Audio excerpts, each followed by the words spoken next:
I'd like to invite you all to see the progress on South Jersey's cultural asset mapping project. That's the web address is sjca.net/sjcamp. Julie Hain, our associate director, will talk to you more about how to add cultural assets to the map and how our next effort will be documenting stories about why these assets are important to both individuals and communities. I'd also like to mention our other new program, Creatives at the Table. These sessions allow virtual guests to connect with a diverse array of South Jersey artists, creatives, and cultural leaders. Attendees visit artist studios, participate in art slams and critique sessions, and engage in cultural discussions. Tomorrow is our third virtual session in collaboration with Cooper's Ferry Partnership. Camden designer Tarina Cole will present from her studio, and please go to our website to register for that. This is our third in this year's series. The second one was Pedro Fuller, our last featured artist.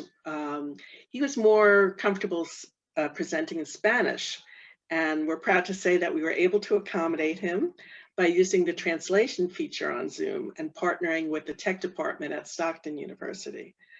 It was so successful that we are upgrading our Zoom to have this translation feature. And we've committed to making all our creatives at the table bilingual.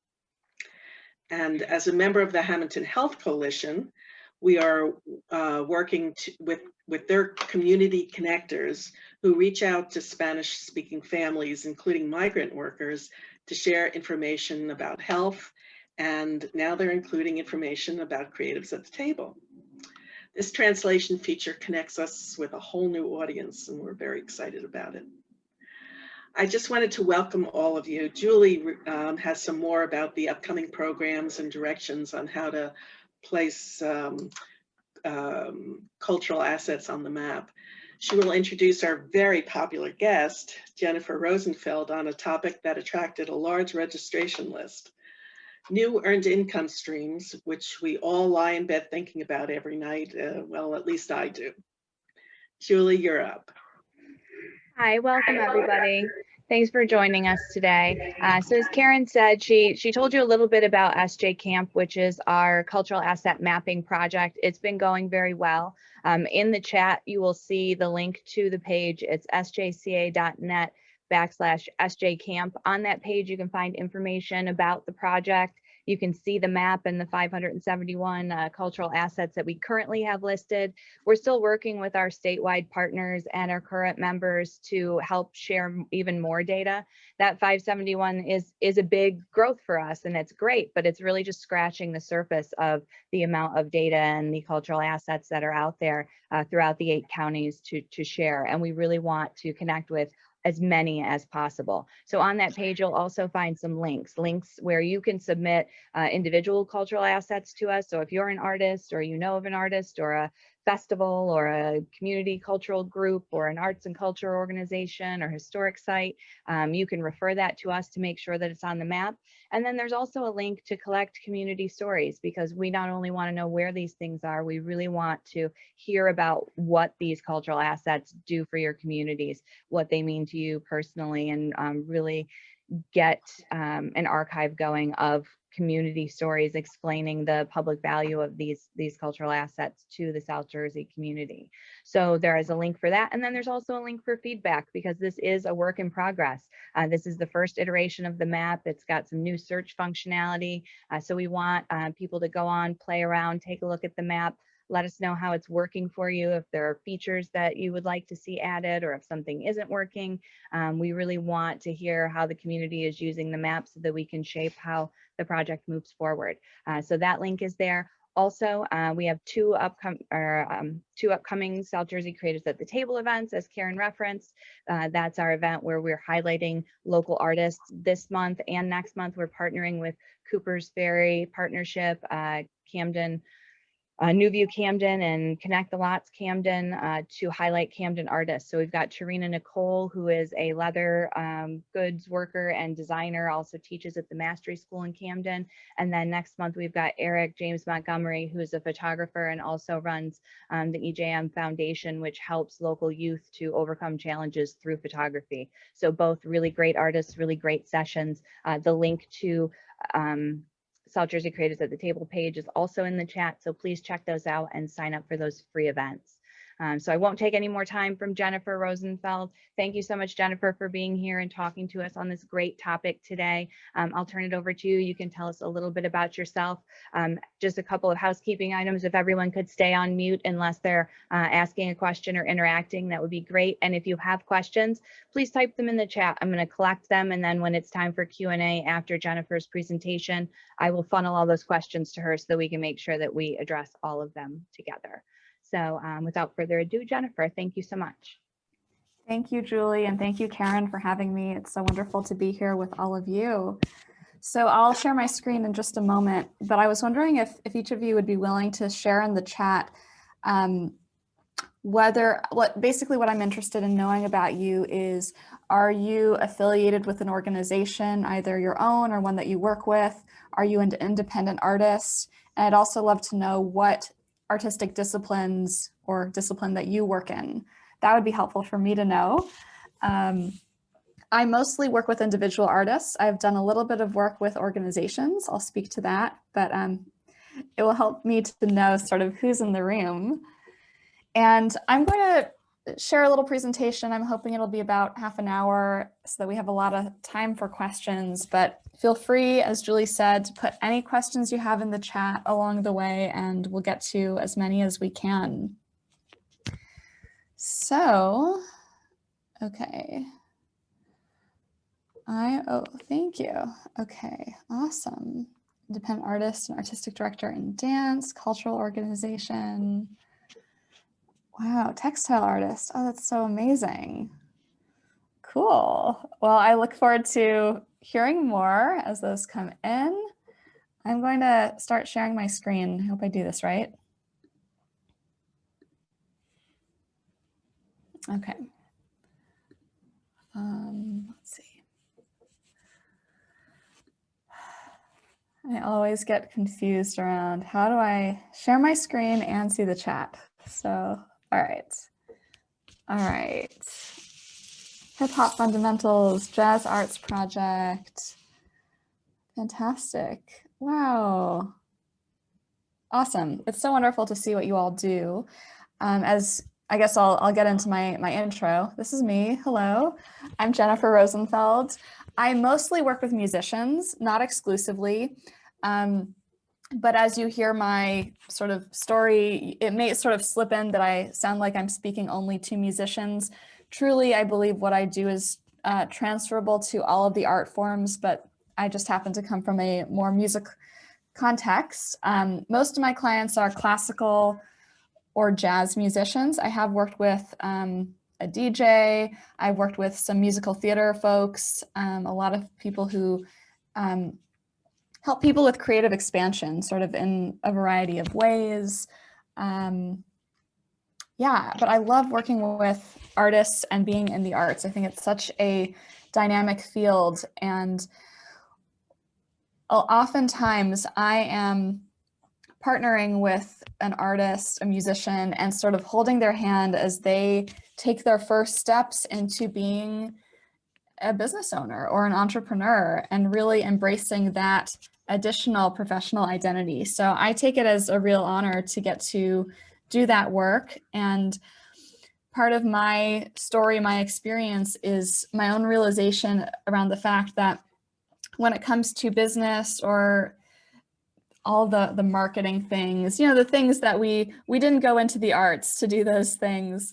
Sometimes as artists, we can create this mental distinction that there's doing my art and then there's all this other stuff that unfortunately I have to do and I don't like it as much, and it's sort of a part that we don't like. And what I found in my experience is that we can actually infuse all these facets with the same creativity and love of human connection that we put into our artistry. And I've found that that makes the business side actually really enjoyable and meaningful and a creative extension. So like I said, I'm a business coach, primarily working with musicians. I'm also a composer and writer myself. I have been working on a musical theater piece for like 10 years now. I'm actually in the process of producing it as a podcast at the moment. So I spend a lot of my days sort of in hermit mode, you know, just writing all the time, which has been a real gift. And also learning how to balance that work with running a very full business practice that keeps me kind of occupied. So I'm also the co-founder of two companies in the arts, iCadenza, which is a organization that provides career development coaching for creatives, mostly musicians, and Cadenza Artists, which is a performing arts talent agency. I co-founded both of those. I stepped down from running them a few years ago, but I share it here because basically for the entirety of my professional career, I have worked with performers, with musicians mostly, in helping them gain more skill on the professional side. So I have helped clients do all kinds of projects, whether it is writing a book and getting a publisher for that, or creating a new album, or creating a performance project that they would put on tour. In addition to that, running a talent agency, I've really gotten to understand the industry from the presenter standpoint, what goes into selecting talent, the complex financial and logistical dimensions of that. I've had a lot of exposure to the arts nonprofit world. And I've also done a fair amount of work in higher education. So I'm really passionate about education, about furthering the professional development of artists. For a time, I was very focused on that happening within the short window that is, you know, college or grad school.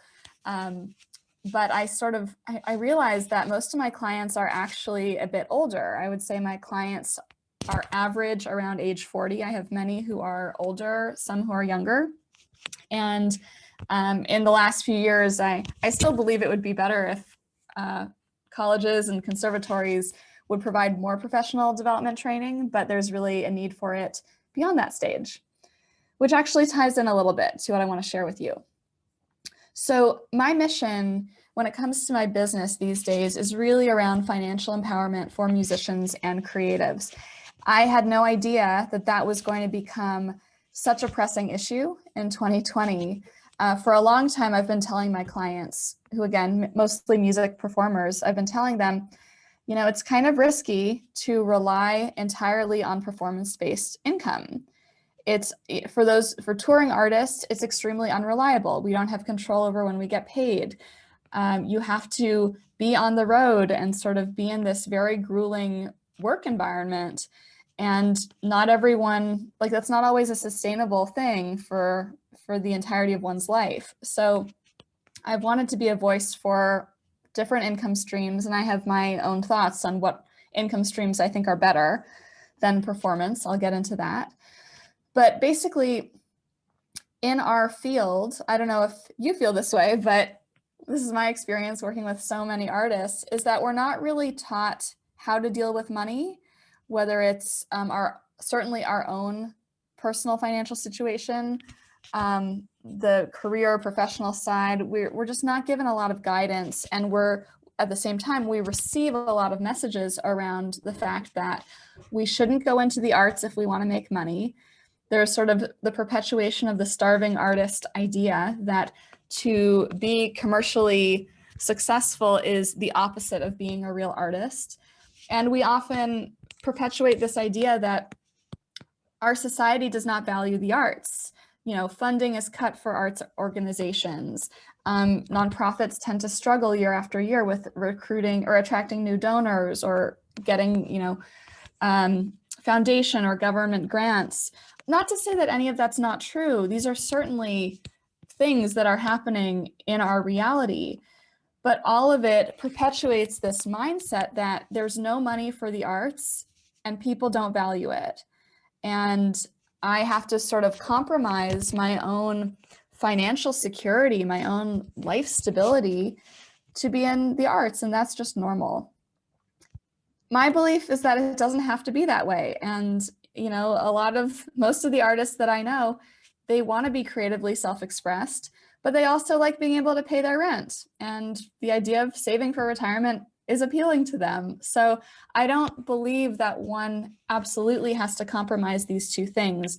In fact, what I've seen, you know, working with many very accomplished artists who are well paid, is still that they have to work so hard to keep up with that income level that so many of them are just teetering at this near burnout state, or maybe they've already like blown past it, where yes, it's possible to be employed full-time as an artist, but you're fulfilling someone else's dream. So for instance, I work with a lot of musicians who play in major orchestras. It's a great steady job. It's a really hard job to get. But once you have it, there's no time left for you in your life to do your own passion projects, all of that. So I am really interested in how we can sort of disentangle the money piece from what it means to be a real artist and create an environment where our financial needs can be met. We can feel more safe and secure. And what I've experienced for myself and for my clients is that more financial empowerment actually leads to greater creative freedom. That has been something that I've been chasing in my life and has really been a driving principle in how I organize my time. So like I said, I'm working on this musical. You probably won't be surprised to hear that the musical is not paying me any money right now. Like, musical does not pay the rent. Maybe one day it will be helpful financially, but not right now. And that's okay. You know, I don't want to put that pressure on this project that is so important to me. At the same time, I have, you know, bills like any other person, and I like to invest in my creative work. Producing this podcast musical is expensive, but on top of that, I don't have a music degree. I didn't get all of my artistic training in college. I'm doing a lot of it now. So I spend a lot of time and money learning, finding mentors, taking lessons, joining programs.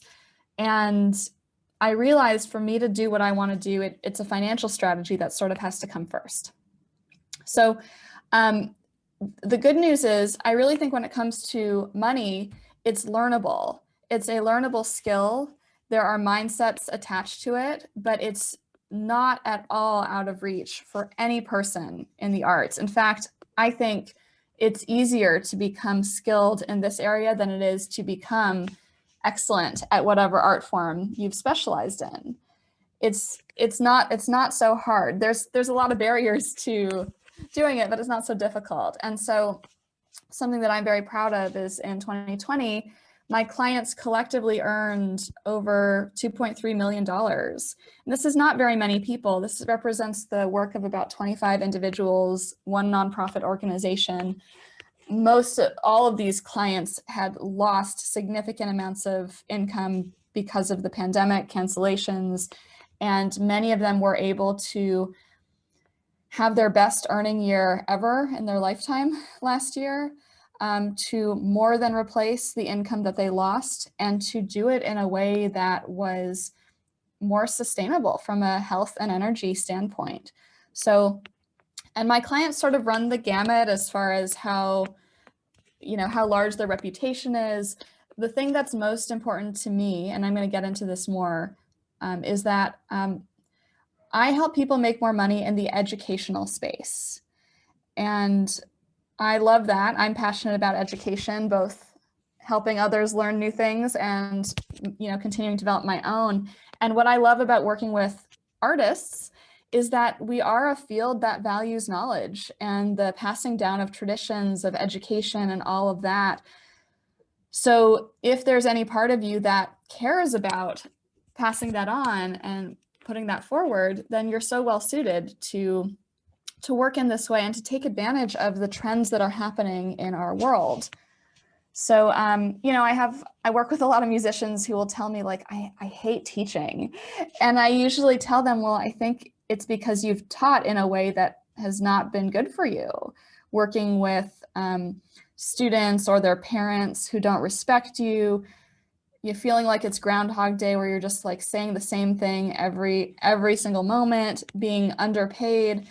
What all my clients have told me is once we restructure how they work, they find their teaching more fulfilling than ever before. So, okay, and just, other trends, institutions have long been the agent for artists. That's where we have, seen stability, whether that is in performing organizations or, educational institutions.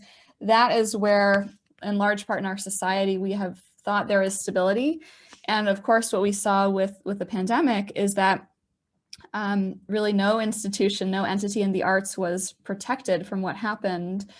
And in fact, I really saw this as a moment where individuals kind of had an advantage, or small organizations had an advantage over large organizations, because they could be more agile, more nimble, and sort of like tapping into the marketing trends of now, which are very individual, connection oriented.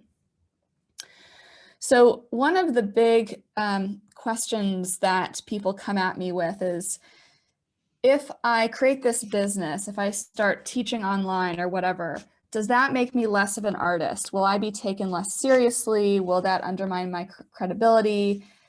Some people come to me and they're like, the thought of not making all my money from performing is scary to me, because that would make me less of an artist. And what I say is that I think the work that I help people do is such a reflection of who they are, of their journey to becoming an artist, and of just sharing those gifts back with the world, that there's this incredible synergy between your artistic, creative self and your educational self. And this is true of individuals, but also organizations. So like I said, I've only done a little bit of work with organizations, but this model, I believe, is so helpful and so well aligned to organizations, because many do have an educational part of their mission.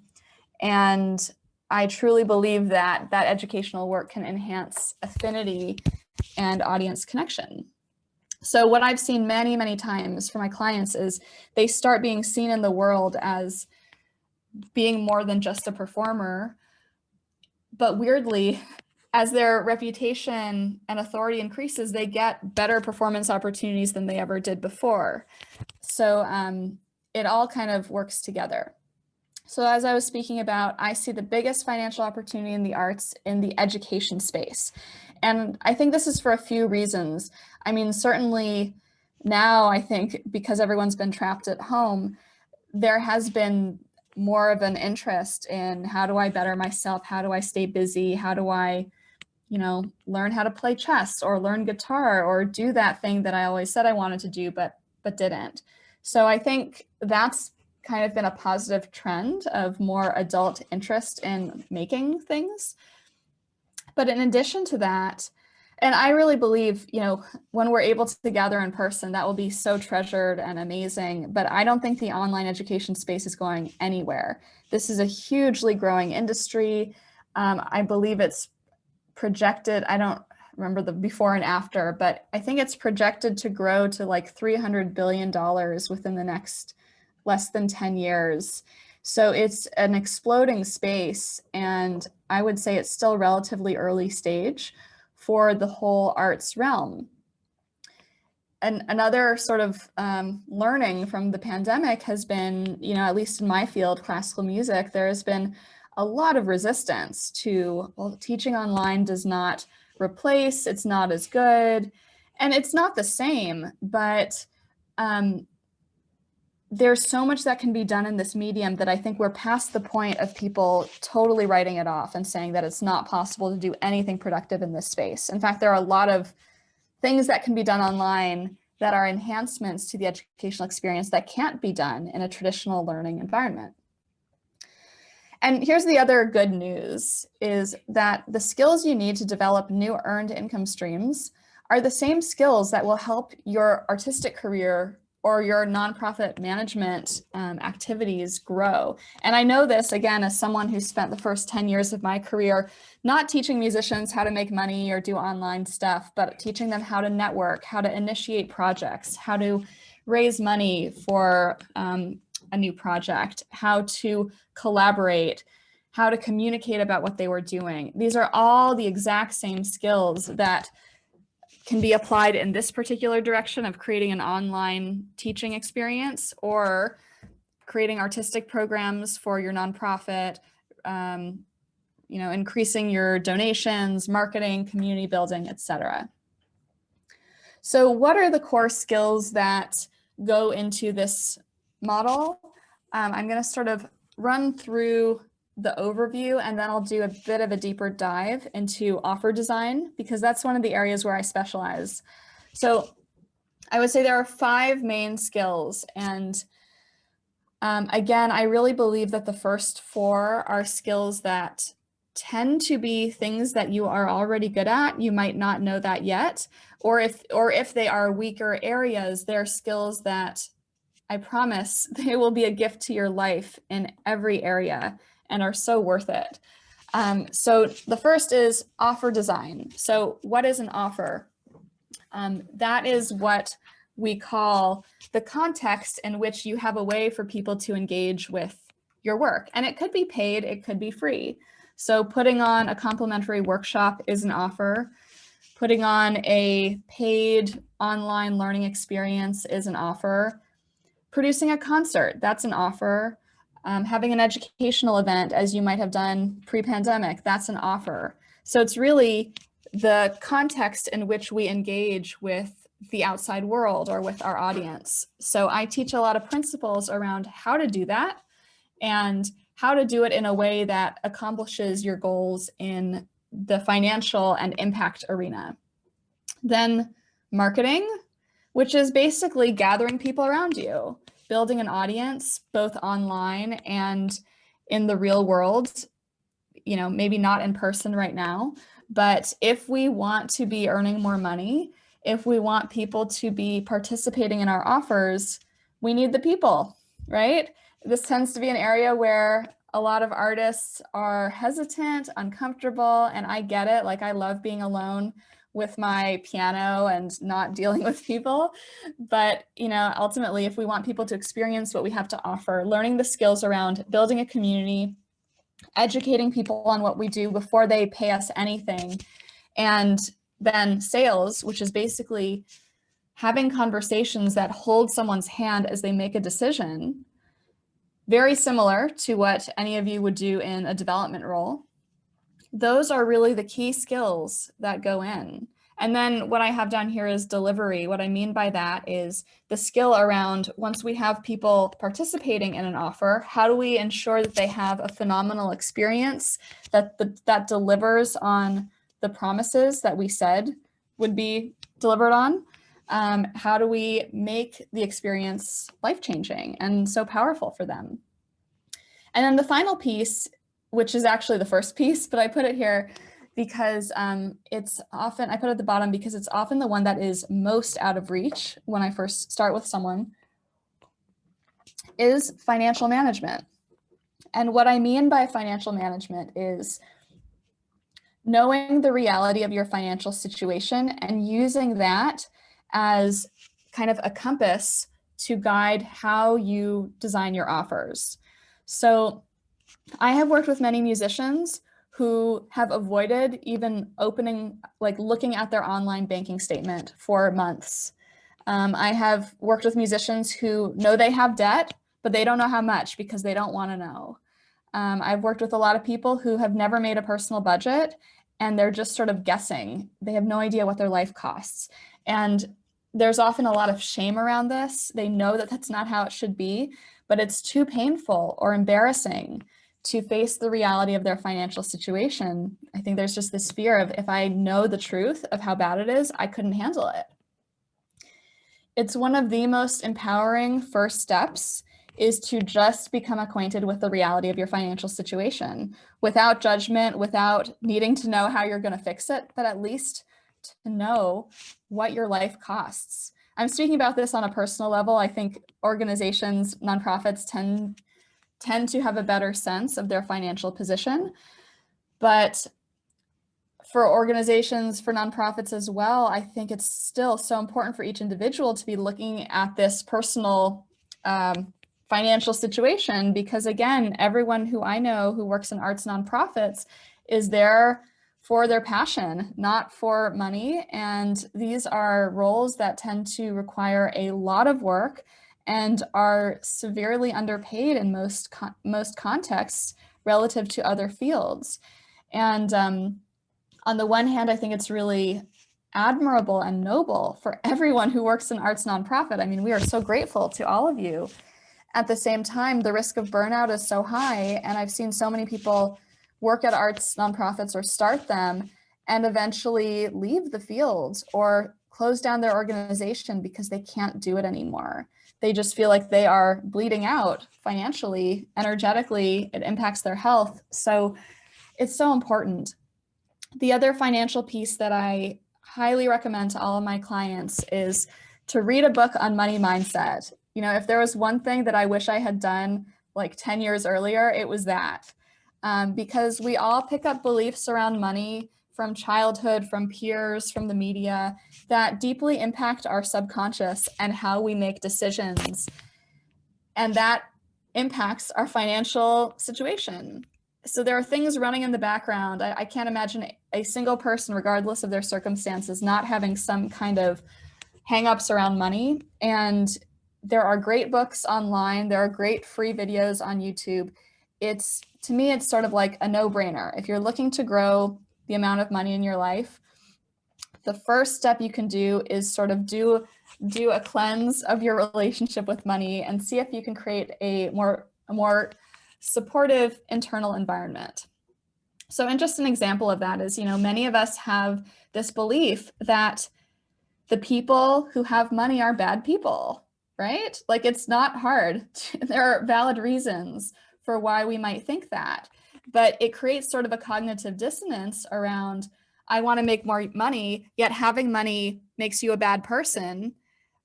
It's hard to hold those beliefs together, and it's hard to receive more money if at the end of the day you believe that people who have money are not good people. Okay, so what is an offer? I sort of explained that.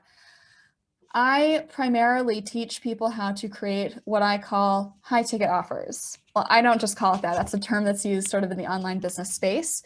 But I am sort of known for helping musicians transition out of hourly pricing into package pricing, where they are often able to double, triple, quadruple their rates. And part of what we do is transition out of like the value of the experience being placed on how much time I spend with you, but the value instead being placed on what is the result that you get. So my clients are constantly hearing me talk about the word transformation, which sounds maybe cliche, but it's sort of like when I took piano lessons as a kid, teenager, adult, the agreement was always, you come here once a week for an hour and we work on repertoire for infinity, basically was what we did in piano lessons. Whereas now, the way that I work, the way that my clients work is they will say to someone who's going to work with them, I worked with people for 6 months. In that time, we're going to help you move through the technical breakthroughs that have been like the technical issues that have held you back for the last years, decades, etc. We're going to make sure all of those are taken care of. You'll be able to play repertoire that always seemed beyond your grasp, and you're going to have more confidence, etc. It's not just about sort of making up good things. It's about designing an experience that can help a person accomplish the goals that they have been yearning for. So that's what we try to do in how we design offers. And as a result, we're able to justify significantly higher price points. So I would say the sweet spot of a high ticket offer is that it is profitable. So it has a decent profit margin for the provider, that it's time efficient, and that it is highly impactful. So for us to be able to charge higher prices, we need to feel like we can stand behind the value and feel like it is so worth it. So for instance, one of my clients, I'll share some examples in just a bit. He was charging hourly for private violin lessons. He's probably one of the top teachers in the LA area and felt like he couldn't raise his rate more, but he also felt super strapped for time. He has 3 little kids, plays with the LA Philharmonic and just was like, I don't have time to do one-off lessons here and there. So when we first started working together, I helped him create a new violin program that was 6 months long.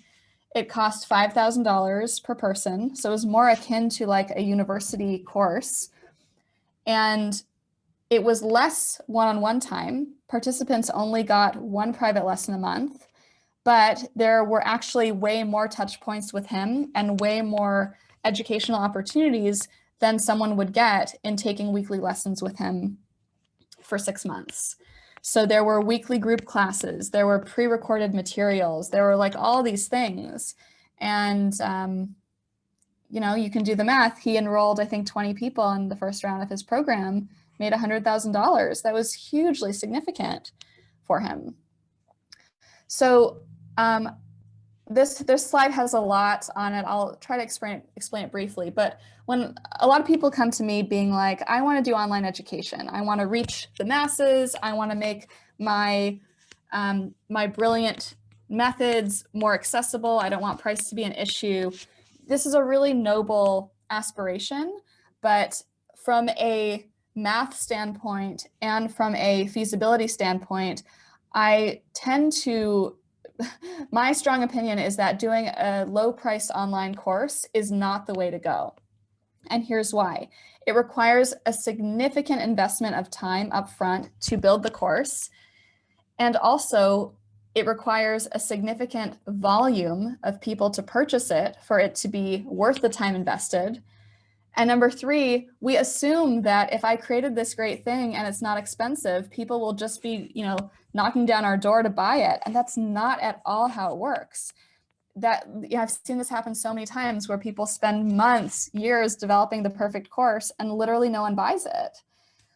That's because it actually requires much more advanced degree of marketing sophistication to successfully sell an online course than it does to sell a high ticket program like the one that I discussed. So, you know, just simple math, if you sell a $30 course, you need 1,000 people to make $30,000, where if you have a $5,000 program, you only need 6 people to reach the same financial goal. So even if this sounds like a really high number, finding 6 people to do anything is so much easier than finding 1,000 people to do anything. So I've seen, that's why clients come to me. There is no time to waste for them to start making money. We need it to happen right away. And the best way to reach profitability is if your prices are high enough. So that's sort of a little bit on that. And like I said, I believe it's way easier to successfully enroll people in something that's more high priced than something that's low priced and for the masses. So gosh, I'm just gonna plow ahead so that we can get to questions really soon. But basically, like I said, I'm a fan of high ticket pricing. Offer basics. If you want to design an offer, these are sort of the steps to run through. What are your financial goals? How much does your life cost? How much do you need to be earning in a month to support your lifestyle and to potentially have room to grow? You know, if you wish you had more of a savings buffer, what does that actually cost? And then how much time are you willing to work in a week, in a month to earn that money? If you sort of play around with those 2 variables, it will tell you pretty quickly what your prices need to look like. Other things, what is your genius zone? What are the things that you are best at, that you love helping other people do, that you know, you can sort of look at your own life's journey that will typically reveal a lot about the ways that you can help others. What kind of transformation could you help someone achieve? So a lot of my clients tell me that, you know, so-and-so always comes to me for advice on this thing, or my friends will tell me that I'm so helpful when it comes to sorting out this, that, or the other thing. So if you're able to identify what are you good at helping people with, that is great. Who is the perfect person for this offer? So again, we need deep knowledge of our audience in order to design something that is perfect for them. Then how would you structure it? And what would the price need to be for you to feel motivated to deliver or even over deliver? Now, we're going to share with you if you're like, what is all this? How do I get started? There's a free training that we'll give you access to where I go more in depth on how to design an offer. So you can sort of play around with that and get started with it. But I'll just give you a few examples of people that I worked with, and then I will stop talking finally. So this is Nathan Cole. He's an LA Phil violinist. He's always been really into the online space. He's kind of techie. He's been putting violin tutorial videos on YouTube for over 10 years. So when COVID happened, he had already been teaching online for a while. So he was sort of well suited. And just a few examples, like I shared, he was the one who I helped transition from hourly teaching to a 6-month program that he charged $5,000 for.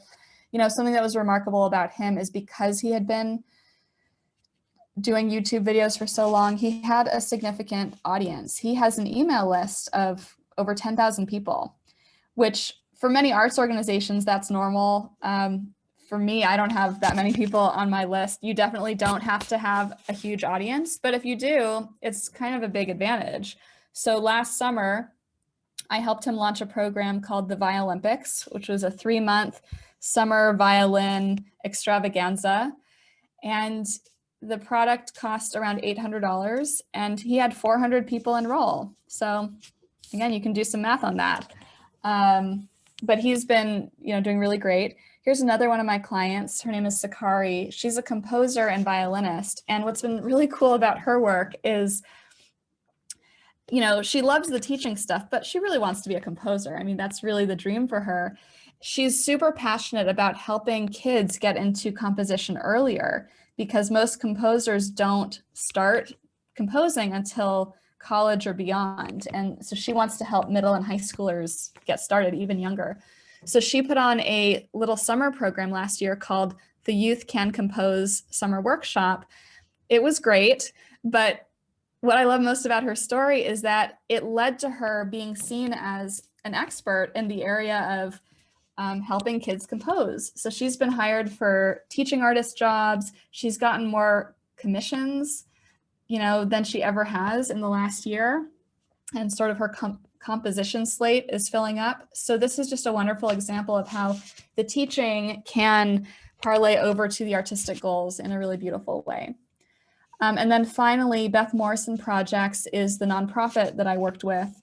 They are a producer of new opera theater works. They've been around for maybe 15 years. And like, other performing arts organizations, all of their income was decimated by cancellations. So I helped them launch a summer program called the Producer Academy. They have this incredible expertise in developing new works. That is literally what they do. And they are widely known and recognized for it. So they created a 3-month summer program. I think they charged around $3,000 for it. They had a handful of scholarships, but they created $80,000 in new income, which was able to keep their staff employed for the summer months.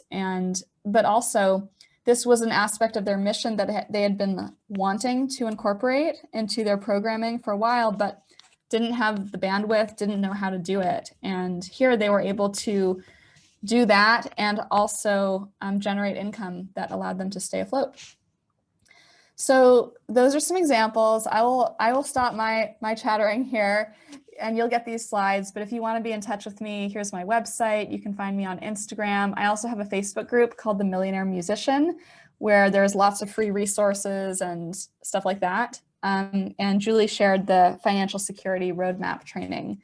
So that is available for you as well. Oh gosh, sorry, clicking all kinds of things. All right, I'll stop my screen share. So, okay, questions. It looks like we have one question so far. And that is, the majority of our audiences are not financially resourced, so creating a high value package would marginalize our friends. What suggestions do you have that doesn't serve as a gatekeeper to marginalized communities? Yeah, absolutely. And, I get this question a lot. And so here's like, there are a few things that I think about. One is that sometimes when we think about the people who we could be serving with our offers, we are not always thinking broad enough. When I think about, okay, as an organization or as an individual, who could I be helping? It's sort of like, who are all the people around me and what might be possible there? So it's not just about, like, what I like about the high ticket sort of math is that it allows you to see a path to where you want to go. It is not at all meant to be a way of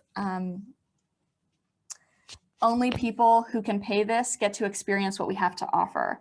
In fact, selling in this way requires that we do a lot for free and move people along the journey and get them started. So, I think certain experiences might have that financial barrier, but not all of them have to.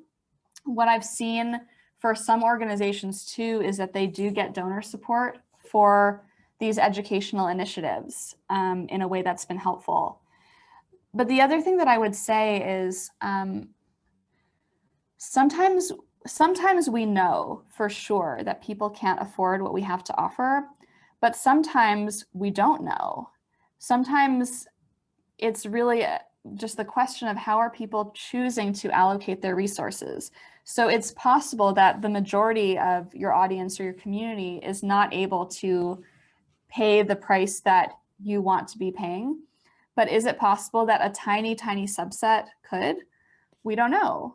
We really don't know. So for a high ticket offer, a lot of times what we're thinking about is what is an offer that could be a perfect match for the top 1 to 4% of our engaged people.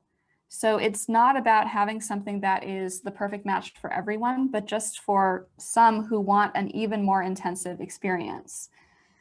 And obviously, this is something that we need to figure out the ways that we can enact on our mission in a variety of price points.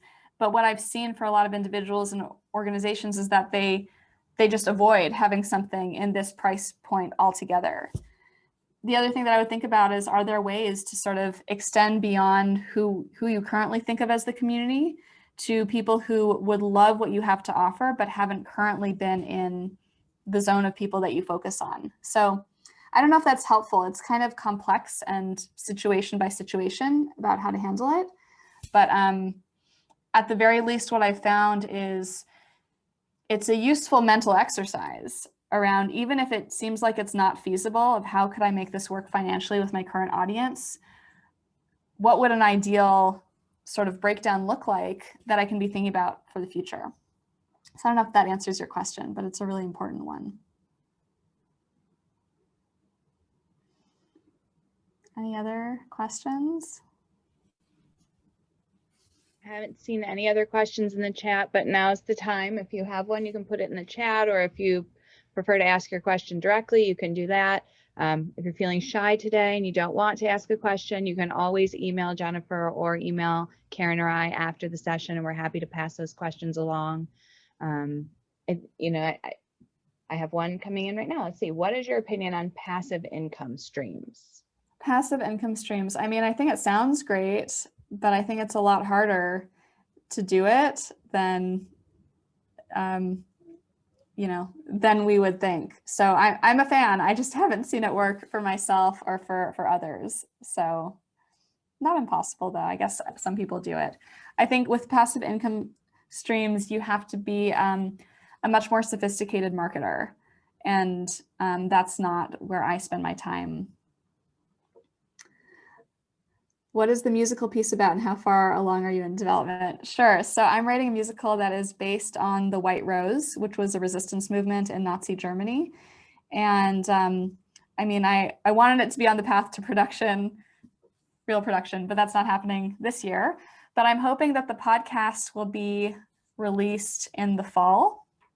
It's all taking a lot longer than I thought, but that's the nature of these things. So, but it's happening, which is exciting.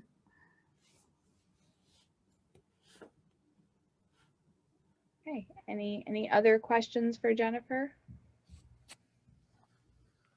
Okay, so is the best way to start by networking, offering free things, YouTube, to attain your audience? So what's the best way to start that attainment? So what I would do is, look, building an audience online is great.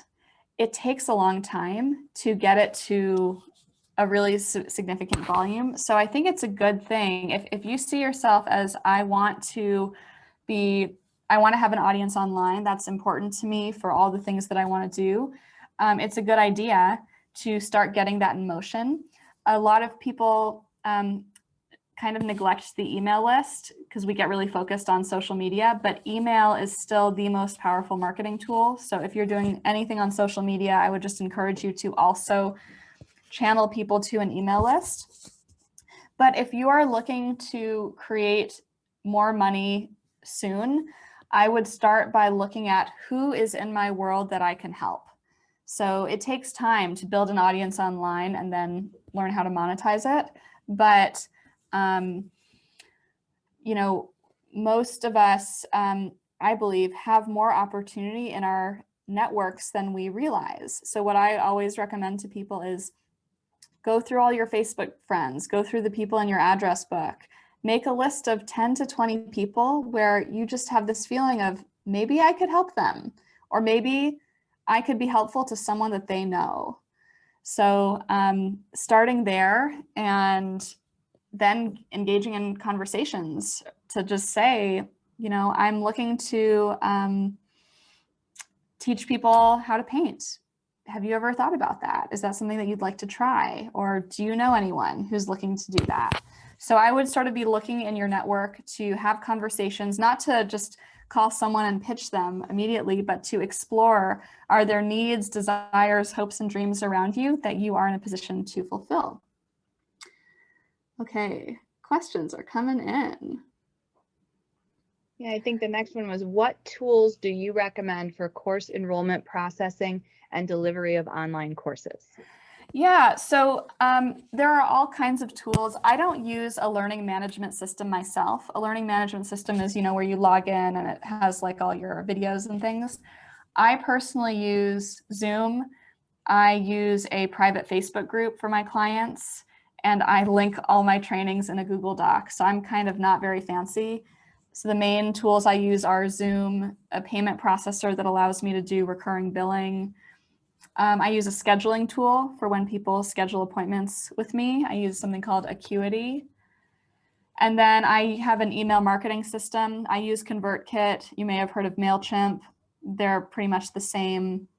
They're free up to a certain number of emails. So that's one of the most important tools. I'm trying to think if there's anything else. Those are the main things that I use. Some of my clients use Teachable. There's a system called Member Vault, which allows you to create an online course in there, and it's free for up to 100 users. So those are some of the things, but I'm honestly not very tech savvy, and you don't have to be too fancy with things. Okay.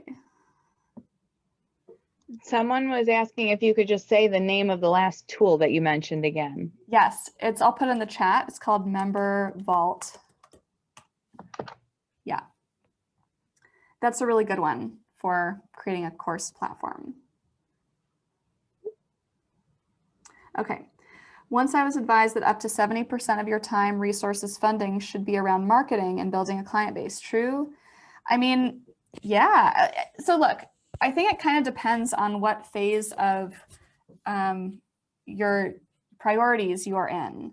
So if you're in the phase of, I'm actively looking to build this business, get customers, get people paying me, then yeah, spending most of your time on connecting with people rather than creating the perfect product is a very wise thing to do, because not only are we connecting with our potential customer, we are refining our ideas through that interaction. So again, we need people to connect with. If people are not into what we do, like, it's not working. So marketing can look like creating content. It can look like having conversations. It can look like offering free experiences. It can look like sales calls. Yeah, so definitely agree with that. Belonging to an organization that offers free community arts projects, how do we find donors to help financially? So, I mean, I think what I would think about is, do you want to offer community arts projects or other arts experiences that are paid, in part because they require maybe more staff time or more of an intensive experience from the organization than what they're able to do for free? You can have conversations with donors around, here's a new way that we can extend our mission even more deeply. It's not going to be for as wide an audience, but it's going to allow us to go deeper with a narrower audience, which is still extremely valuable. And, you know, would you like to support that? So, and I mean, there's a lot to be said around development and how to do that, but a lot of it really is, how do we understand the donors' priorities, goals, dreams, and how what we're trying to do programmatically can dovetail with that and allow them to sort of fulfill their goals. Okay. Do we really think that the virtual teaching and performing experiences will continue after another year? I'm all for it. Have been successful with programming virtually, but you know, I think performing, I don't know if performing will continue in the virtual space to the extent that it has, but I think there's a lot about teaching that will continue for a variety of reasons. Convenience, geography, you know, I study from teachers all over. You know, it's like such a gift that I can be here in Los Angeles and work with a coach in Spain and New York. And, you know, I think that's a huge disruption to how education has gone. It creates so much more choice. So I don't think that's going to change. And what I've been seeing with my clients is, how do we make the case for why the online learning environment can actually be enhancing? Now, I don't think it's necessarily true across all age groups. I think for little kids, is learning online ideal? Seems like it is not. For adults and for more independent learners, I think there can be advantages, but I think a lot is going to stay online. For the educators who are able to do it successfully and feel convinced that it's a good way for them.